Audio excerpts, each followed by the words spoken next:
पाकिस्तान अफगानिस्तान पर air strike करने के बाद ज्यादा चौड़ा न हो, क्योंकि अफगानिस्तान तो वो मुल्क है जिसने दुनिया की सुपर पावर्स यानी अमेरिका और फार्मर सोवियत यूनियन को न सिर्फ हराया है बल्कि जूते मारकर अफगानिस्तान से भगाया है। अगर पाकिस्तान अफगानिस्तान की सरजमीन पर एग्रेशन की सोच रहा है तो वो बाज आ जाए, क्योंकि पाकिस्तान को उसकी भारी कीमत चुकाना पड़ेगी। कुछ ऐसे ही अल्फाज का चुनाव अफगानिस्तान की वज़ारत खारजा की स्टेटमेंट में किया गया है और अफगानिस्तान गवर्नमेंट के ऑफिशियल भी ऐसे ही बयान जारी कर रहे हैं। शायद अफगानिस्तान भूल गया है 1979 में जब सोवियत यूनियन ने अफगानिस्तान को इन्वेड करने की कोशिश की थी तो वो पाकिस्तान की ISI ही थी जिसने अफगानिस्तान के लोगों को पाकिस्तान में लाकर उन्हें ट्रेनिंग दी। इसके अलावा यूरोप और अरब ममालिक ने भी बहुत सा पैसा और असला दिया और उन्हें ट्रेन करने के बाद सोवियत यूनियन के खिलाफ लड़ने के काबिल बनाया गया। यकीन नहीं आता तो गूगल करके। अब आ जाते हैं कि दूसरी सुपर पावर यानी अमेरिका को अफगानिस्तान ने कैसे हराया। जब अमेरिका ने अफगानिस्तान में अपने कदम रखे तो अफगानिस्तान के ये अपनी जान बचाने के लिए अपनी फैमिलीज के साथ पाकिस्तान आ गए, जहां पर पाकिस्तान ने उन्हें हर वो सहूलत फराम की जो कि हर इंसान का बुनियादी हक है। पाकिस्तान ने तकरीबन 21 साल तक उन्हें और उनके बच्चों को पाला और जाहिरी सी बात है जब भी कोई आर्मी हजारों किलोमीटर दूर से उठकर किसी भी मुल्क में आती है तो एक ना एक दिन उसे वहाँ से जाना होता है। अमेरिका ने अपना टाइम लगाया और जब उसे जाना था तो अपनी मर्जी से गया। जरा आप सोचें, जब अमेरिका अफगानिस्तान में आया था, अगर पाकिस्तान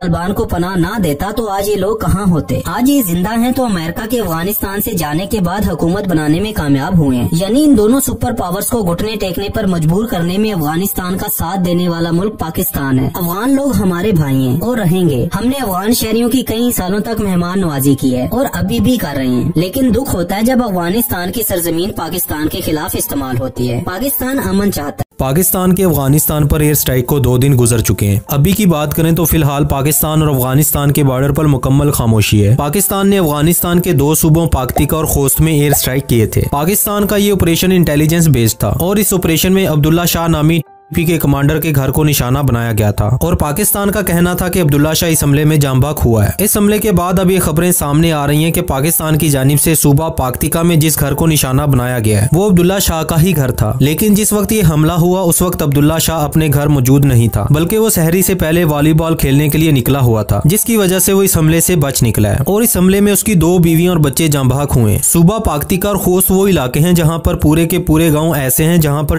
के कमांडर आबाद हैं और वो अपनी फैमिलीज के साथ रह रहे हैं, क्योंकि पाकिस्तान ने इससे पहले कभी भी बॉर्डर पार जाकर इन कमांडर्स के खिलाफ कार्रवाई नहीं की, तो इसलिए यकीनन के लिए ये एयर स्ट्राइक एक सरप्राइज था।